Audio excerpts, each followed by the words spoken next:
ladies and gentlemen, to speak to us on 60 years of our independence, implications for the generation today and ones yet unborn. Help me welcome Kweku Bapri Asante.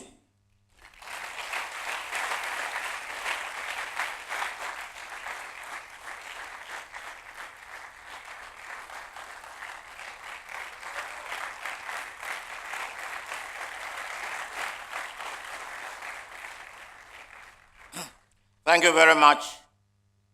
It is for me a great privilege to address so many young people about the past of Ghana.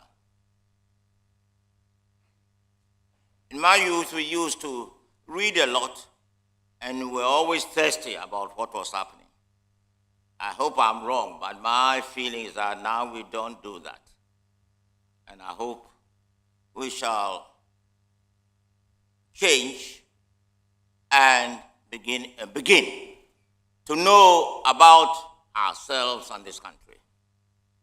There have been so much uninformed comments about marking our 60 years of independence that we should double our efforts to promote the DreamOval principle of knowledge.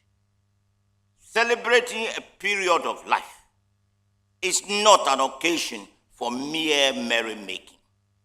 It is an opportunity for knowledge about the past and using it to chart a better future. Celebrating or marking 60 years of our independence should begin with knowledge about what this country was before independence and what the struggle for self-government was all about. And of course, what we have done with our independence. We have had traumatic experiences since independence. Forceful overthrow of our first government, followed by a military rule, which eventually promoted a constitutional rule. The civilian administration, which followed the first military government, was soon overthrown by another military insurgents, which promoted self-determination. Strange enough. The regime, however, changed leadership and was eventually toppled by an insurgence of junior army officers. This military government tried to deal with difficult economic and social conditions and eventually settled the country on a constitution which brought in some democracy to governance. But the period of military rule was lengthy, and the transition was nervous. The civilian government which followed was short-lived. That was the Buzia regime. Another military intervention led eventually to the present 1992 constitution, under which we have welcomed and dismissed governments with nervous anticipation. It took the leading countries of today hundreds of years to pass through what we have experienced in 60 years. After 60 years, we have the opportunity to chart a future using the knowledge and experience of the past to build the great and prosperous new Ghana we all desire. But we have to go further than 60 years to understand the foibles which impede progress. Before independence, there was no Ghana. Britain ruled the 3 territories of the Gold Coast. The Justification was to assist us to be a civilized or not a backward country. But the main aim of the ruling power was to maintain and develop raw materials to feed the its factories, and provide a market for its manufacturers. Of course, this cannot be done without some education of the people, some health and social facilities and structures, and building roads and telecommunications. As the idea of democracy gained strong roots in Europe, especially during and after the Second World War, it became difficult to justify colonies and the domination of other people. The idea therefore gained ground that the colonial power is in fact there to sustain a self-imposed duty to assist the colonial people to develop and to rule themselves. This thus came the idea that we're being groomed for self-government. Many of our leading men and women, unfortunately, believed this. Before independence, and that the tutelage, they believed this, and went on further to believe, before independence, that we had not gone far enough in our tutelage, and were therefore not ripe for self-government. Thus, that mental attitude still persists, and we mark 60 years of, as we mark 60 years of independence, we should examine how far this mentality on dependence impedes original thinking and reliance on ourselves. Our expectation of economic and other assistance from visiting delegations is depressing. It must, however, be observed that some colonial governments took the role, or some colonial governors took the role of developing the country seriously.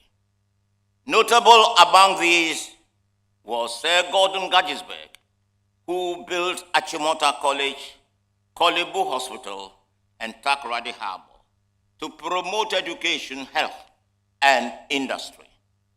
Our forebears were progressive, and they appreciated the work of Gattisberg. Private schools were built, and small businesses and industries established. Such was the value placed on education by our forebears that when the British government, after serious study by distinguished personalities of all colonies, decided that one university at Ibadan should be built for Nigeria, the Gold Coast, now Ghana, Sierra Leone, and the Gambia. The people of this country strongly disagreed. Can you imagine? One university only for all these countries. And today we have how many in Ghana alone? But in a way, our people were so wise, and they foresaw what was happening. They disagreed. They strongly agreed, and with the help of our farmers, built the University of Ghana. But how did the people of the Gold Coast become Ghanaians? Pre-independence history is very important. Dr. Dankwa, an eminent scholar, saw similarities between our people and ancient Ghana, which flourished north of this country many, many years ago. Kwame Nkrumah made the connection a reality and promoted the name Ghana for independent Gold Coast. It is important to realize that the Gold Coast, which became Ghana at independence, was not one country. It consisted of 3 territories: the colony, which had a legislative assembly; Asante, a conquered territory which was ruled by the governor; and the Northern Territories Protectorate. It is a credit to the good sense of our people, of our leaders and people, that these 3 parts remain close together and have worked together since independence. We should be wary about ethnic divisions, but we should be proud of how we have worked and remained together for the benefit of the new nation. We should ensure that in 60 years' time, we remain even closer together without debilitating ethnic divisions which fuel corruption. 60 years ago, we were Gans, Fantis, Ewes, Ashantis, and Northerners. Ethnic divisions were strong. They still exist today, but if you know what happened in the past, they are things have changed. At independence, some cried for separation and others federation. Some of our people wanted even a total separation, and some wanted federation because these 3 territories were not together before independence. Tribal sentiments were stronger than national identity at independence. Today, ethnic problems remain, but we have at least partially resolved the main issues through the adopted political and administrative systems. These days we are more, NPP, NDC, what else, CPP, than perhaps Inzemas, Kwaus, or Mamprusis. So, the North is not fighting for the South, as is happening in a neighboring country. We should be proud of how we have come together after 60 years and endeavor to work together for national progress. 60 years of independence have shown that we can stay united to build a proud and prosperous Ghana. Many political and military regimes have done their bit, but for brevity, we may mention only 2 episodes to guide our exploration of the past. We can go on to survey what each of the other governments have done. Some did badly, they did some wrong things, but on the whole, if you look at this trend, there was some progress.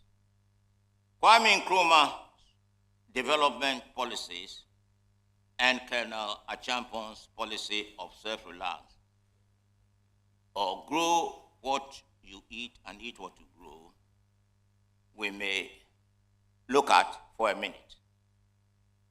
Kwame Nkrumah planned and established the infrastructure to support industries which produce jobs. He embarked on major education programs and gave Ghanaians confidence as well as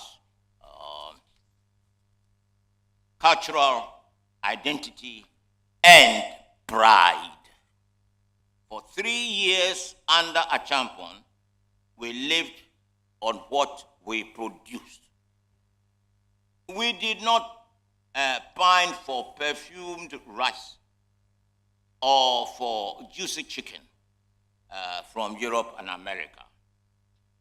The foreign exchange we earned from our exports was used to import the products we needed for our factories, health, and educational requirements.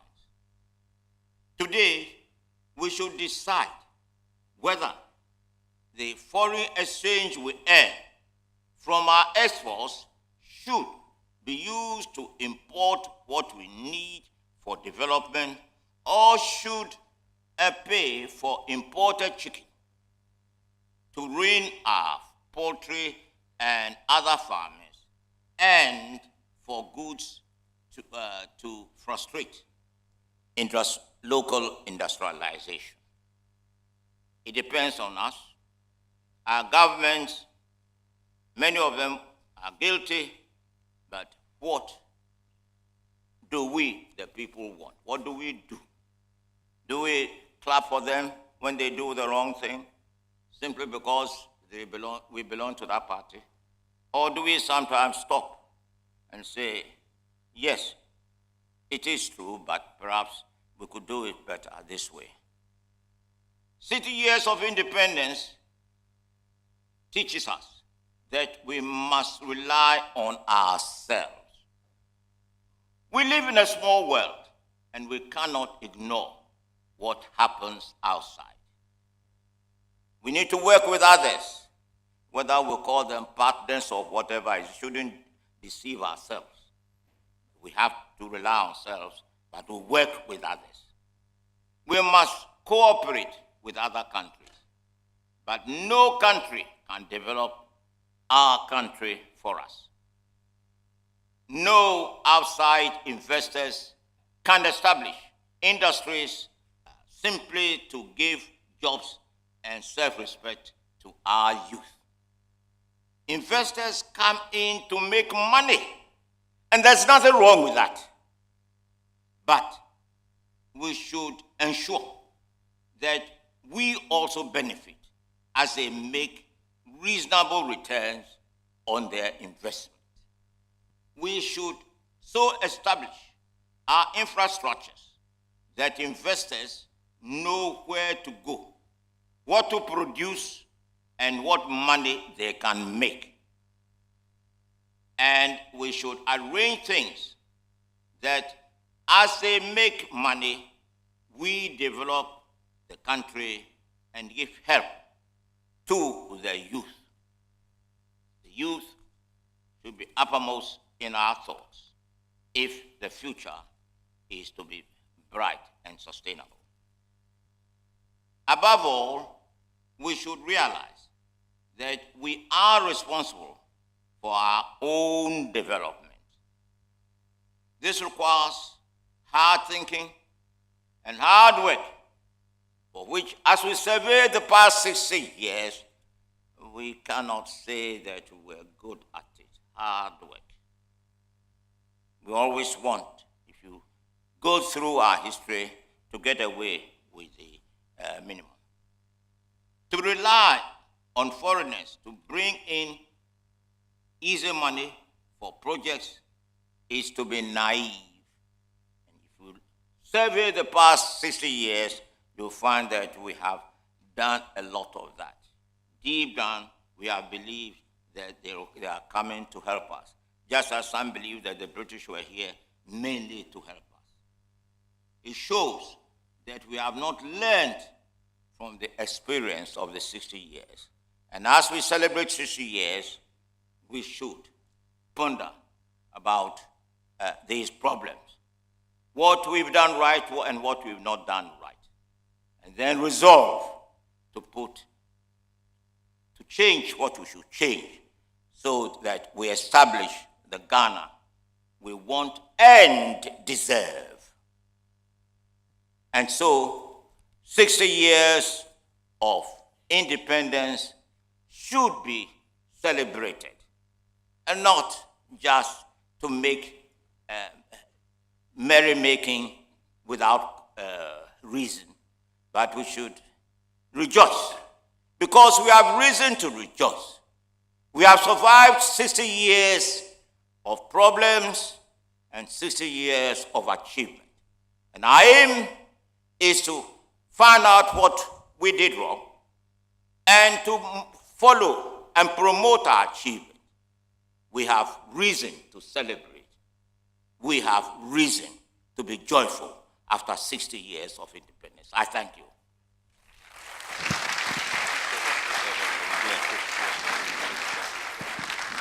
Thank you very much, Mr. KB Asante.